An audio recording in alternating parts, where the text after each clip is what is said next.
Resourceful Designer, episode 26. Raise your prices to get better graphic design work.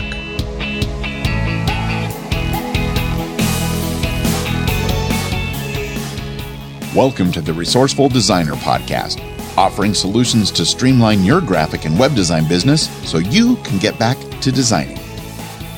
And now, your host. He's a geek and proud of it, Mark DeCote. Welcome back to another episode of Resourceful Designer. I'm grateful that you're tuning in to this week's episode as I discuss raising your design prices. Now, I hope you're having a great week. It's been an interesting one for me. I gained a new client and I lost an old one. Although I can't really blame her. It was a website I had designed several years ago and I've just been doing minor updates to it over the years. She runs a day spa where they do everything, hairdressing, facials, manicures, the whole bit. And she informed me this week that she had one of her clients design her new website. It wasn't that the price was better, it was just she was able to barter the deal. So in exchange for the website, she offered her client an equal amount in credit to use any way she sees fit at the spa. I can't really blame her for that. It was a really good deal as opposed to dishing out the money to have me redesign the website. So I'm sorry to lose that job, but who knows? No bridges were burnt and she might come back in the future. Only time will tell. Now, I haven't mentioned it in several episodes, so in case you're new to the podcast, I have an ebook called the 4-Week Marketing Boost that you can download absolutely free by visiting marketingboost.net. And this guide offers 20 quick daily tasks for you to do to improve your online presence in the hopes of creating a better first impression for new clients coming to visit your website. Now, most of the tasks are stuff that you should already be familiar with, but sometimes you just forget to do or neglect to do. And it's just a kind of a reminder where you can spend 15-20 minutes each day for 4 weeks, and at the end of it, you'll be in a much better position to attract better and higher end clients. So if you're interested in checking out this ebook, there's absolutely no cost to you. Just visit marketingboost.net. Now, yes, you do have to put in your email address, which will add you to my weekly newsletter that I put out. So maybe if you're not interested in the guide itself, but just want to get on my newsletter, you could do it that way as well. So marketingboost.net. Now, if you ever want to get a hold of me for anything else, you can visit my feedback form on the website at resourcefuldesigner.com/feedback, or you can send me an email at feedback@resourcefuldesigner.com. And I would love for you to check out the Facebook page at facebook.com/resourcefuldesigner, or follow me on Twitter at resourcefuld. And I want to remind you that all links and everything I talk about in this episode can be found on the show notes page at resourcefuldesigner.com/episode 26. And now, as always, I'd like to start off with my resource of the week. And this week's resource is HostGator. In my opinion, it's one of the best web hosting companies available, especially if you are going to be running WordPress websites. They make it so easy to install and manage and maintain your website at HostGator that you really don't have to know too much. You don't have to be an expert or an IT person to manage it. They have one-click WordPress installation. They allow multiple domains per host, so you can have multiple websites in one hosting account. And if your website is already somewhere else, they offer free migration from your old host to the new one. Now, I know there are many great web hosts out there, but HostGator is the one I'm familiar with. That's where Resourceful Designer sits. That's where my other podcasting network, Solo Talk Media, sits, as well as numerous of my clients. So if you're interested in looking into them and finding out more, visit resourcefuldesigner.com/hosting. Now, I know that currently at the time of this recording, HostGator has a sale on, so it's a perfect time to switch over. But if you're listening to this after the sale is over, you can use coupon code resourceful25 to receive a 25% discount off any hosting plan you purchase. Now, currently the sale is greater than 25% depending on your plan, so I wouldn't use the coupon code if you're thinking of signing up during the week of this release.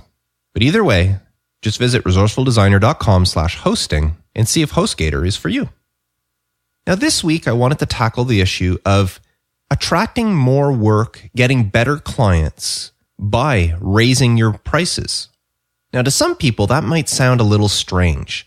I mean, we're in a competitive market, especially with sites like Fiverr and 99 Designs, even Upwork, which used to be Elance or Odesk. With places like that available for people to get stuff done so cheaply, it sounds a little crazy to say that if you want to attract more work, you have to raise your prices.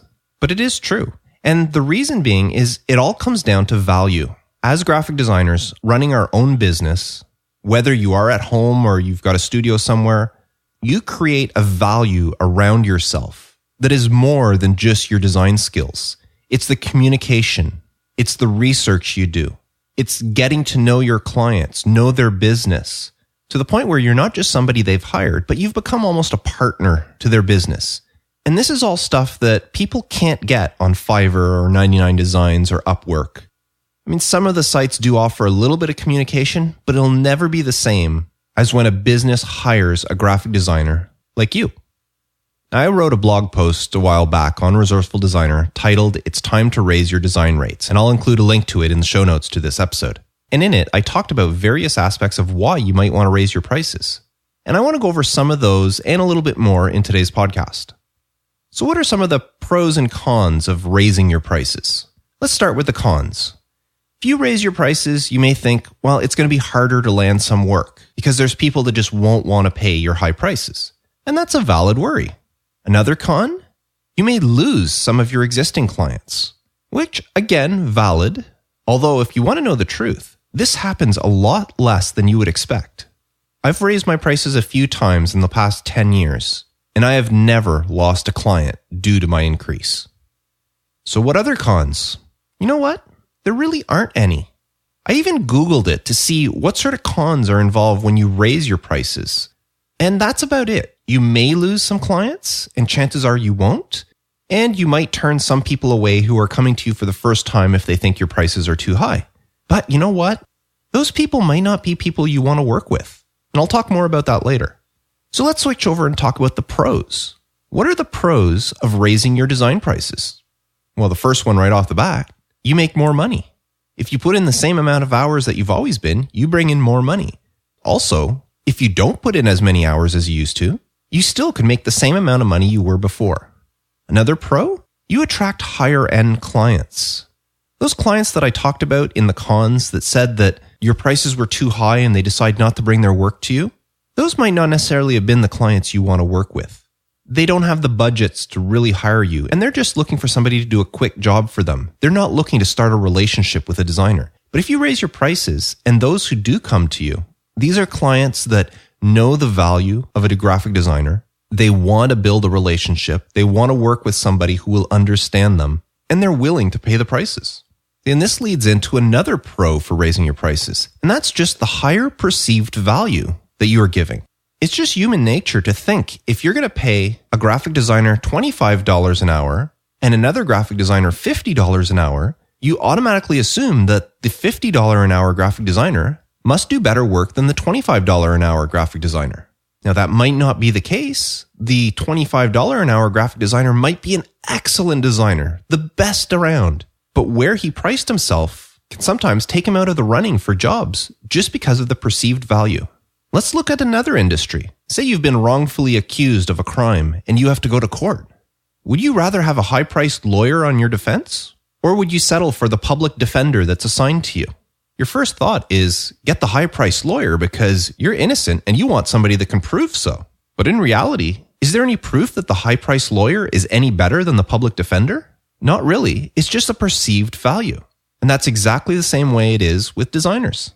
Now, another pro for raising your prices is that the clients that you do have that can afford your higher prices are usually the clients that have more work for you. They're the clients that have bigger budgets and will bring you more projects and keep you busy. And the pros continue. People will take you more seriously. It all goes along with the perceived value I was talking about. Think of it from a client's point of view. If they get a phone call from somebody that says, I'm a web designer, and I looked at your website and it's outdated and I think it needs an overhaul, I could design you a new website for $500 that'll really help grow your business.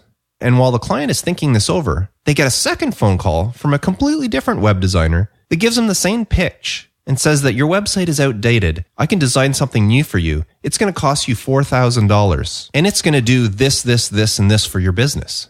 Now the business owner is looking at these two proposals. He realizes that his website's outdated and he does need a new website. But that first designer that was offering him a new website for $500 sounded like a great deal until the second designer called him up and offered him a new website for $4,000.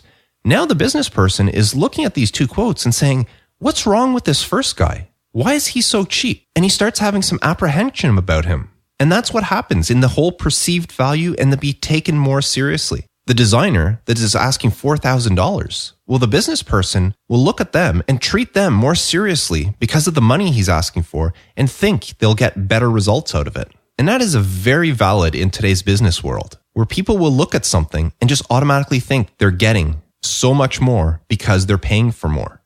And the last pro I want to talk about is just the ability to compete with other high-priced designers. Now, you may think in order to compete with them, you should have lower prices, but I'll tell you something a little later on to illustrate how I learned the lesson that taught me that I needed to raise my prices. So what exactly do I mean when I say raise your prices? Am I talking your hourly rate? Am I talking project? Am I talking value? Well, the price raise happens across the board. Now, if you want to know about the different pricing strategies for your graphic design business, listen to episode 11 of Resourceful Designer at resourcefuldesigner.com/episode 11, where I talked about the pricing strategies for your graphic design business and covered hourly rates, project-based pricing, and value-based pricing. Now, in case you're not familiar with the three terms, I'll just go over them really quick. But as I said, if you want to know more, listen to episode 11 of the podcast. But hourly rates is pretty straightforward, and it's what most graphic designers start with, which is you have a price set and you charge it for the amount of hours you spend on a job. Very easy to determine if your prices are accurate. You look at how much time you spent on a job and you charge accordingly. A little bit hard to quote up front because it's not always easy to know exactly how much time you're going to spend on something. So it's kind of a hit and miss. Sometimes you'll quote a job as 10 hours and you'll come in and do the job in 8, in which case you make some extra money. But there are other times you'll quote 10 and it takes you 12 or 13 hours, in which case you've just lowered your rate a little bit there because of the quote. But hourly rate is the most popular when it comes to new designers or people setting up their business for the first time. That's usually where they go with. The second strategy was project-based pricing. And that's where you look at something and say, you need a business card design? Well, a business card is going to cost you $300. You want a website design? Let's go over all the specs. Well, a website with all these specs is going to cost you $5,000 or $10,000 or whatever. So you look at what's involved with the job, you come up with a price, and a lot of times these prices are actually based on your hourly rate, but you don't actually tell your client what that is. It's just the figure you have in your head. And you come up with a total price. And it's more than just calculating how many hours you think you'll work on the project. It's looking at the project on a whole and saying, this is what I'm going to give them. I'm going to do this. I may have to purchase these stock photos, or I may have to purchase this plugin for a website. So the overall price will be this. And then you get them to sign your contract and away you go. And the third pricing strategy was value-based pricing, the holy grail of pricing in graphic design industry. And this is where you can set a price depending on the value of the design your client will receive. And if you're not sure what this means, it can be something like this. If you get approached by a husband and wife who just bought a corner store in your local town and they want a new logo to put outside their store, well, you might say to them, sure, I can design that logo. It'll cost you $500. Because it doesn't matter if you design the most amazing corner store logo in the world. Really, there's not going to be that many people to see it. And it doesn't matter how amazing the logo is. It's not really going to affect the business too much. The corner store is not going to double their profits or triple their profits based on the logo that you designed. So you design a logo for them for a couple of $100, $500, whatever, and that's it. Now, in the same scenario, say a company like Pepsi Cola contacts you. They've heard some stuff about you, and they're coming up with a brand new soft drink, and they need to brand it. They want you to do the logo or the brand as an entirety to put on the cans, on their websites, and all their mass media promotional material and everything. Well, you're not going to charge $500 for that if you do value-based pricing. You're going to look and say, Pepsi Cola is going to use this brand, and they're going to bring in millions of dollars because of it. So you look at it and say, well, I think a fair value would be $20,000, $50,000, $100,000, whatever you think. It's all based on the value the client will get from your design. So in a case like Pepsi Cola, it might take you the exact same amount of time to design it as it did the mom and pop corner store, but Pepsi is going to get a lot more value out of the logo, so you charge accordingly. Now, I just touched on the 3 pricing strategies, But this topic of this podcast is raising your price. And what I wanted to illustrate is it doesn't matter if you bill by the hour, you bill by the project, or you bill by value. You can still attract better clients and get more work by raising your prices. Think about the whole perceived value and taken seriously that I was talking about when I was going over the pros of raising your prices. If Pepsi Cola came to you and said, we've got a new cola and we want you to create the brand for it, and you said, I would love to do that. I'll do it for $2,000. Well, of course, Pepsi Cola is not going to one person. They're going out and shopping around. And here you give them a price of $2,000, and then the next design firm gives them a price of $50,000. You're definitely not getting the job. Pepsi will not take you seriously, thinking you're way out of the park, you don't know what you're doing, and the overall perceived value of their new brand, they think will be better served by going with the designer that's going to charge them $50,000. Does that mean they'd get a better brand from this other one? No, you might be the better designer out of them. But the perceived value can really hurt you if your prices are too low. I know it's really hard to wrap your mind about this. And I had a hard time when I first raised my prices. My first year, when I started off in business, I was charging $45 an hour because that was the price that they were charging at the print shop that I worked at. As far as I was concerned, that was the rate for our area. People paying for design paid $45 an hour. So when I came out and started my own business, I did the same thing. Not to mention that for a while I was working at both. I was doing web design at home and graphic design over there, or print design over at the print shop. I couldn't do print design at home because it was a conflict of interest while I was still working at the print shop. So I didn't think it would be right to charge a client more whenever I was working at home on the web part and then charge them less when I was at the print shop working on their print stuff. So I had the same price structure. But as soon as I left the print shop and I went on my own full-time doing both print and web, I raised my price. Now, I didn't raise it much. I went to $50 an hour, so $5 an hour more. And I stayed there for several years. And I did well. I was attracting new work and getting some great jobs. And I kept that price structure for several years. Now, to some of you, you might think $50 is low, and other people might think $50 is high. It all depends on where you are, your geographical location. I know in the city of Cornwall, Ontario, which is my base market, at the time, $50 was a good price. Getting much higher than that, and I was going to start alienating the local businesses. But drive an hour in either direction to Montreal, Quebec, or to Ottawa, Ontario, Canada's capital, and there graphic designers were charging closer to $100. But in my geographical location, I couldn't find any work for $100, at least back then when I first started. Now, several years in, I decided to raise my prices, and I actually raised my price to $70, which was a 40% increase. And you know what happened? I didn't lose a single client. I very rarely had somebody contact me and say, ooh, it's too high. And I actually had 2 clients reach out to me and tell me, it's about time you raise your prices. And that really surprised me. 2 really good clients told me that they thought I had been charging too low and were happy that I had finally raised my prices. Now, I have raised my rates since then. I do charge more because my client base has expanded. I started off with my clients being mostly local. I'd say 95% of my clients were local.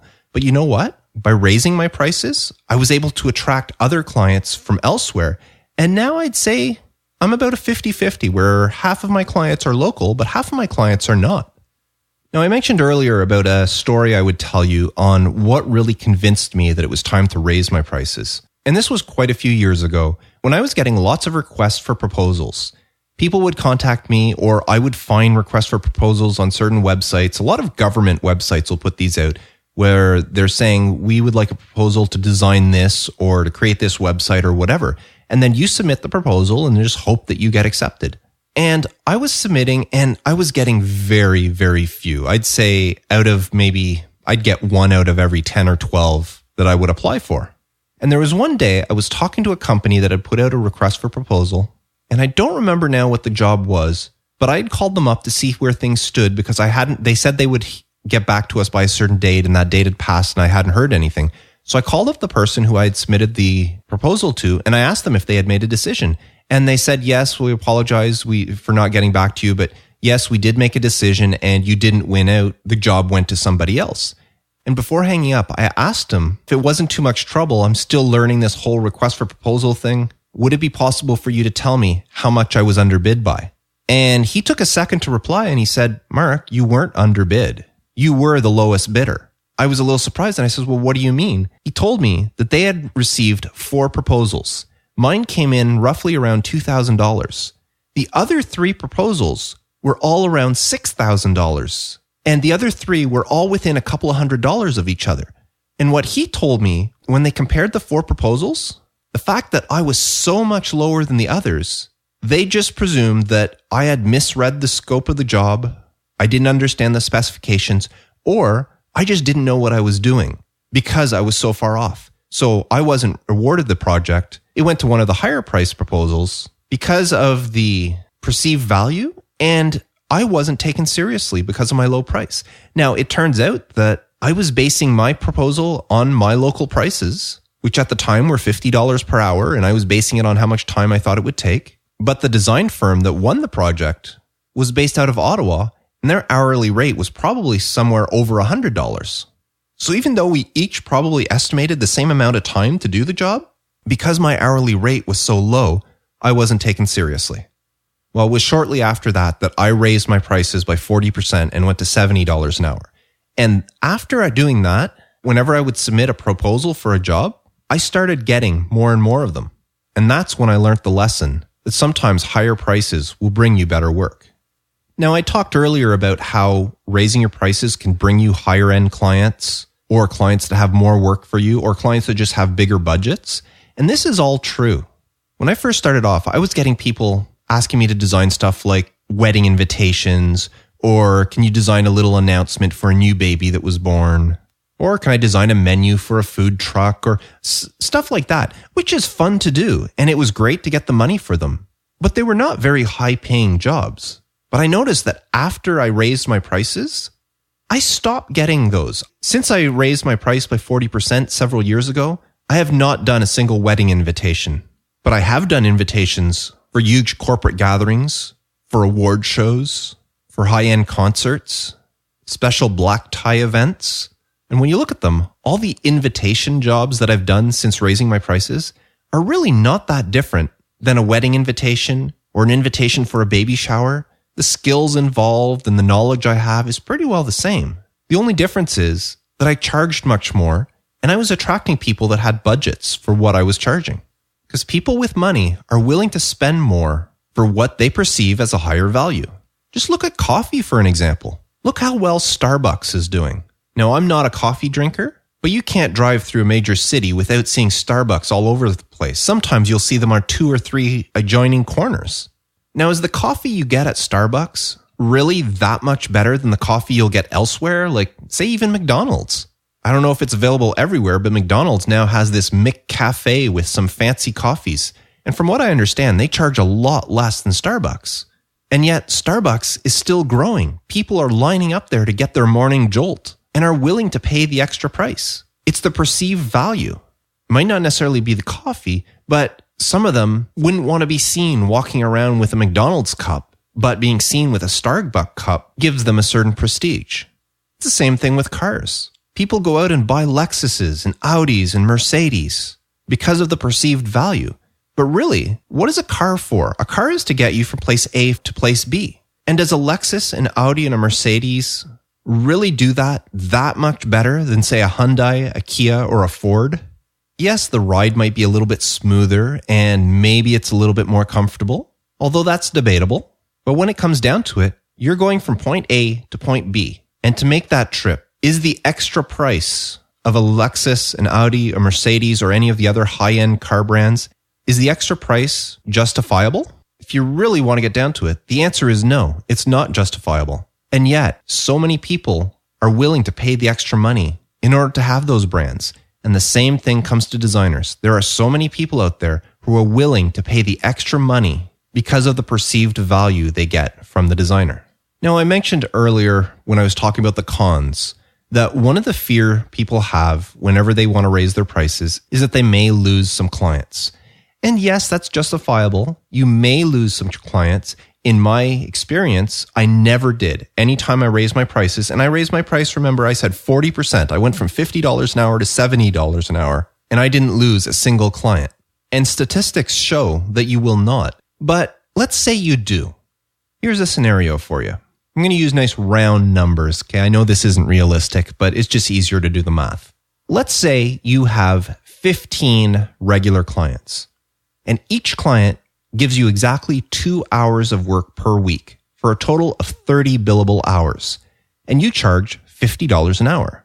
So that's 30 billable hours, which is 15 clients times 2 hours of work, times $50 per hour, and that's $1,500 per week.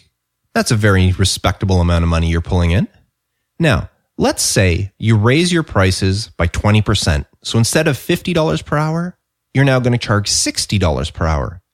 And in doing so, 2 of your clients say, no, that's it, too rich for me, I'm out, I'll go find somebody else. Which, as I said, is a much higher percentage that you would probably lose. Chances are you won't lose anybody, maybe 1, I'm going to say 2, but I would be extremely surprised for a $10 an hour increase that you would lose more than 2 clients. But for the purpose of this example, let's say you did lose 2. So now you have 13 clients. You're still doing 2 hours of work for each of them for a total of 26 billable hours per week. 26 billable hours at $60 an hour is $1,560 per week. So you just lost 2 clients and you made $60 more per week with it. So that just goes to show you that raising your price by just $10 an hour, even if you do lose a couple of clients, you still make more money. Now, yes, if you lost 3 clients, then you wouldn't. But you know what does happen? Is your hours drop. In the first case, you were working 30 billable hours per week. In the second case, you were working 26 billable hours. That means you had 4 hours less that you worked and you made more money. And there's a lot of stuff you can do with that extra 4 hours. You can create some more marketing material for your business. You can go out and try to recruit more clients. You can use them for networking. Heck, you could even be selfish and take 4 hours off or spend more time with the family. I mean, why not? It's not like you're losing any money. You're still making the same amount, if not more, than you were before, but less hours spent doing it. And just to finish off this example, if by chance you don't lose any clients, like I said, you probably won't. Well, in that case, at 30 billable hours per week, you'd make $1,800. So you'd be making an extra $300 per week by just raising your prices. Now, the last little thing I want to talk about is what do you tell your clients, or do you tell your clients? Now, I can tell you that when I raised my prices, I actually did not tell my clients. I waited till January 1st. My year end is December 31st. And what I decided was that in January of that year, I was increasing my prices. And I just did. I went into my billing program, which is a program I use called Billings Pro, which is from Market Circle. And I just opened up the program, went into the rates and said, instead of $50 an hour, I charged $70 per hour. And that was it. And from that point going forward, whenever I'd send out an invoice for a client that I'd billed by the hour, it was billed at $70. Now, I'm not suggesting that you hide the fact from your clients. I'm just saying what I did. I never told them I was raising my rates. But come January, when anybody asked about something, I would tell them, yes, okay, we can do this, we can do this. And if they asked how much you charge, I'd tell them I charge $70 per hour. And they would just go, okay, no problem. In fact, only one client knew that I was going to do that. And that was a client that contacted me sometime in late November, early December of the previous year, because she was applying for a grant and needed to know roughly how much some of the work that we do on a regular basis would come to. And she asked me if I was planning on raising my rates. And I told her that I was going from $50 to $70 per hour and how that would convert, because I did roughly the same jobs for them every year. And I told her what it would convert to. And she said, okay, that's great. And she submitted her grant proposal and got the money. And that was it. But that was the only client that I actually informed beforehand that I was raising my rates. Now, if your clients do ask you why you're raising your rates, there are many ways you can justify it. For one, you're more experienced. You have more skill. You have better equipment. Maybe you can tell them when you started off, you were only a few years out of school and you thought that whatever rate you were charging was a good rate. But now you've got more experience, you've got better equipment, and you have more design knowledge, which should justify the higher prices. Now, when we're talking about equipment and how that plays in, let me tell you something. Your equipment can play a major role in how efficient you are in designing. Computers have become really, really fast and the processing speeds are great. But if you're doing some really high intensive job, like say some really high intensive Photoshop work, There are times where you'll click on something, a filter or something for it to do, and you have to sit there and wait for that progress bar to go across your screen. But then at some point you decide to update your computer and you get a higher, more efficient computer. Well, all of a sudden that same task doesn't take as long to do. So why should you be penalized monetarily because you've got a more efficient computer? Now, to really illustrate this, let me tell you something. I've been in this industry for a long time. Now, back when I first started, I was using, I forget what version of Photoshop. It was Photoshop 2 or something like that. And it might have been 3 anyways. But back then, if somebody wanted a drop shadow, say you were designing a flyer and you had a photo on the flyer and you wanted to put a soft drop shadow on the photo, the steps involved were to take the photo into Photoshop, duplicate the background layer so that you had now a working layer, increase your canvas size so that you had room around the photo, select the outline of the photo so that you had your marquee marching ants there going around the photo, create a new layer that would be behind the photo. Now you can hide the photo layer. Then the selection of where the photo was, you would then use the feather tool and you'd feather it by whatever, 18, 20, 25, 40, depending on how soft of the blur you wanted. You would feather the edges. And then you would fill that with black or a gray or whatever color you wanted your drop shadow to be. You would fill that in and it would have the feathered edges. And of course, every time you did any of this, the computer would have to process it. So you would say feather the edges, then you would have to wait for a progress bar to go across your screen as it did it. Then you would apply a fill, there was a little progress screen. Then you would make the photo layer visible again. And then you would take this layer behind it, which had the drop shadow, and you would have to move it to where you thought the position of the drop shadow should be, whether you wanted the shadow to be to the bottom right or the bottom left. And then maybe you might want to adjust the opacity of the drop shadow if it was too dark or too light. And a lot of times you can do this just by filling it with a different color. Because back then, I don't believe they had layer opacity. That was a feature added in subsequent versions.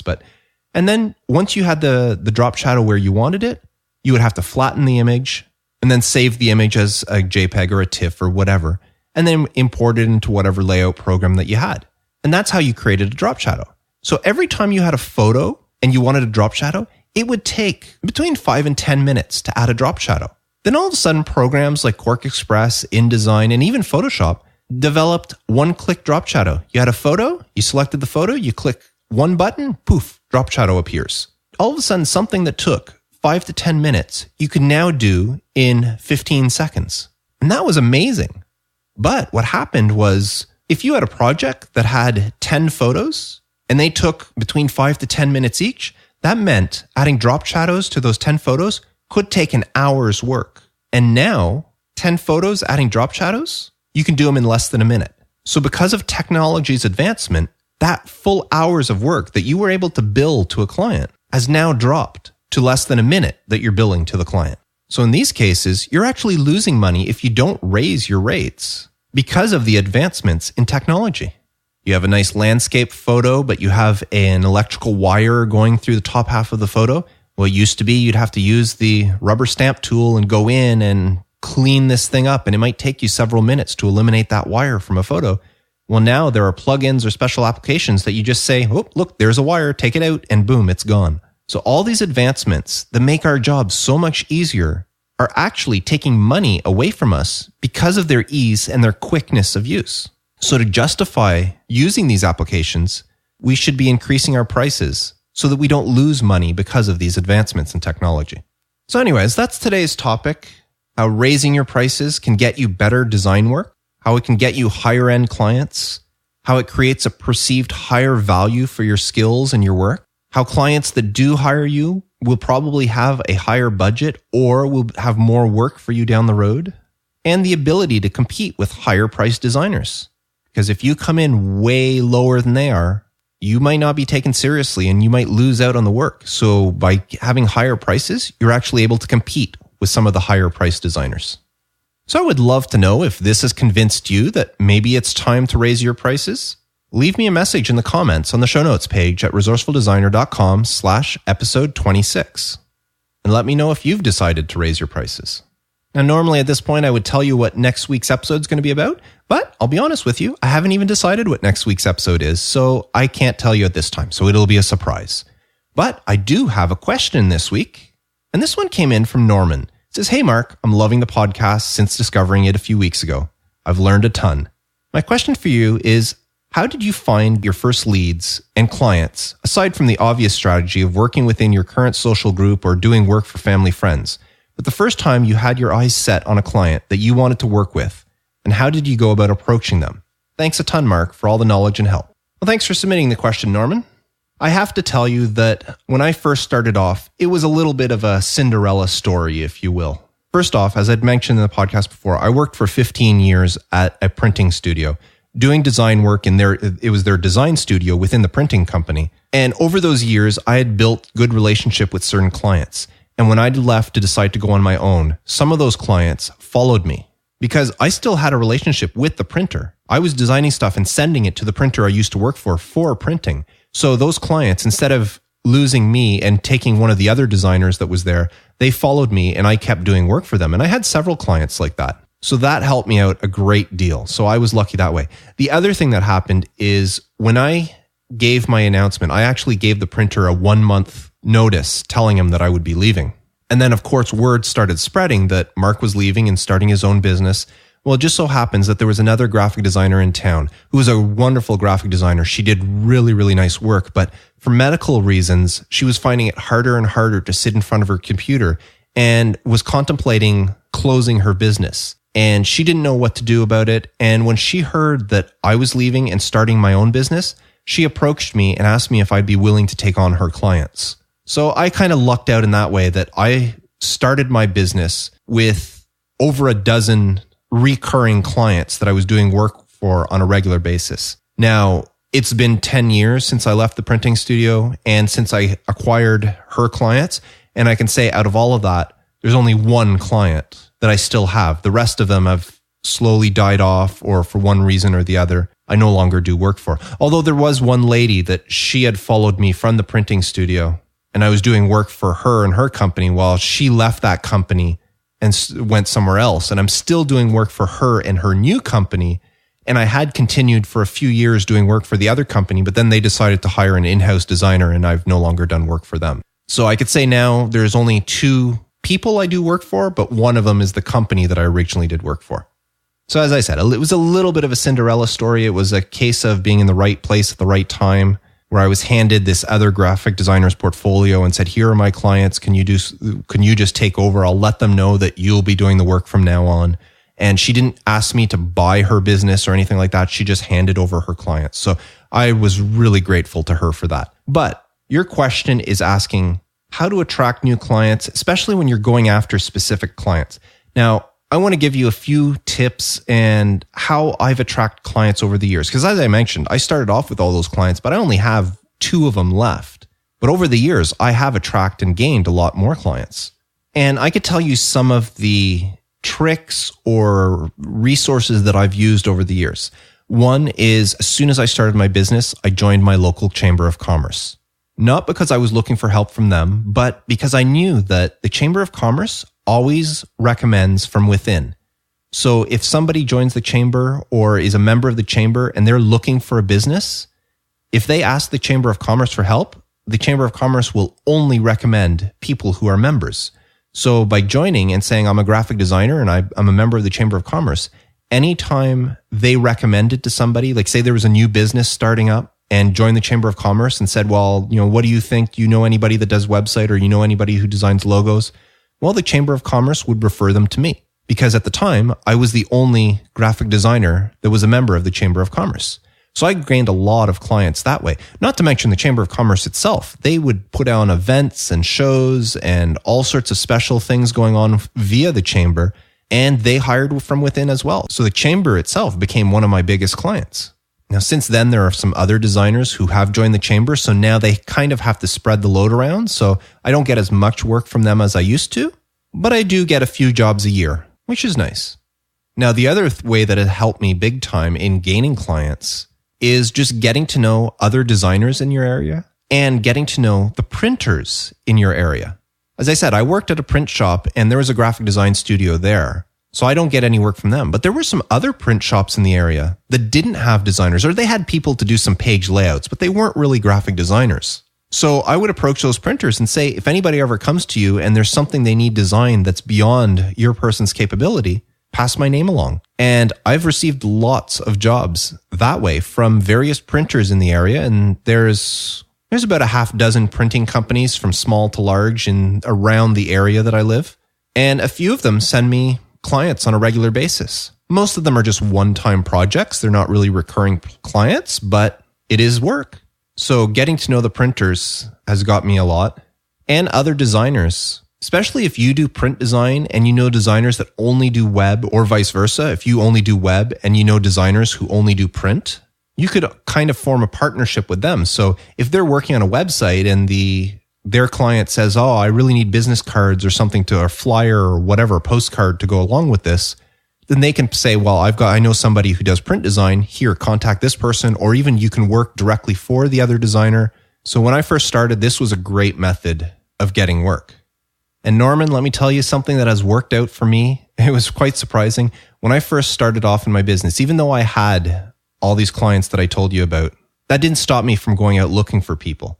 And one thing I did was I had a t-shirt made that just said, I'm a graphic designer. Ask me about it.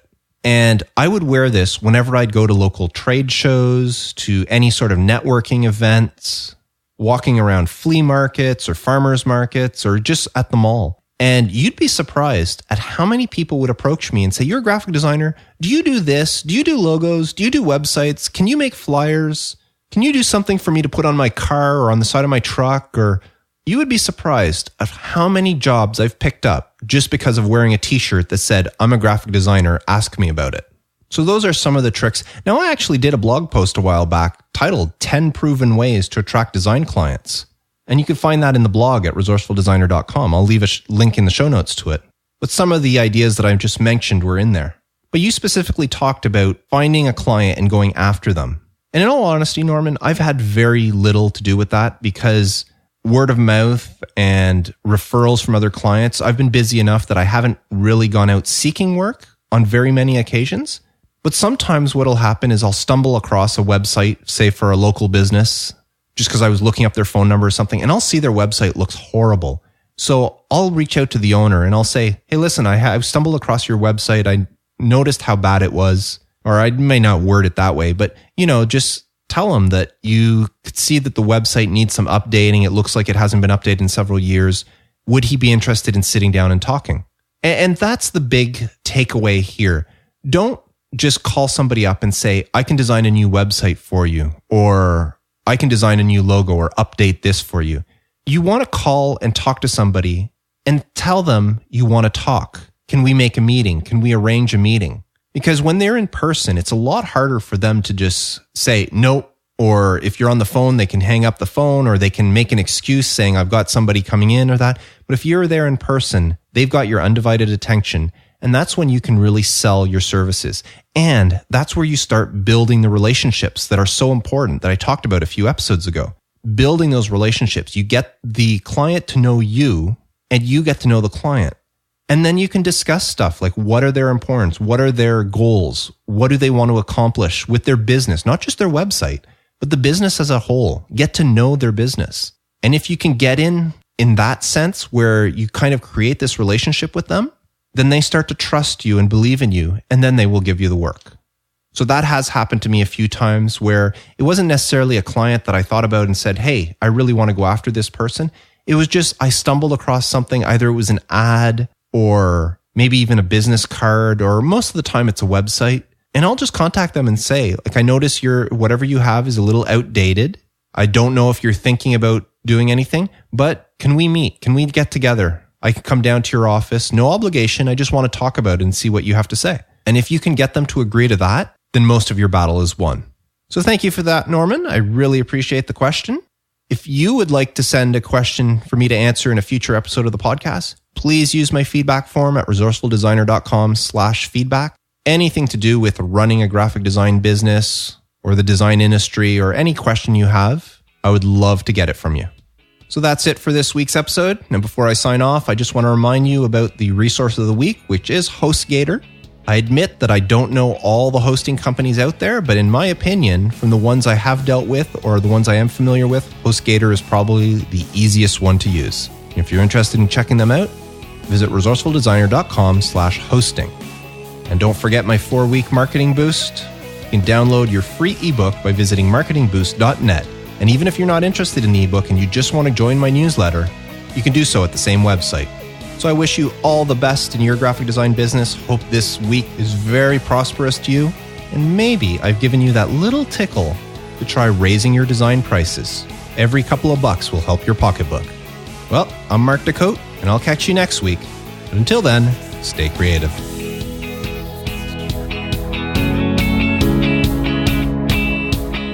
Thanks for listening to the Resourceful Designer podcast at resourcefuldesigner.com.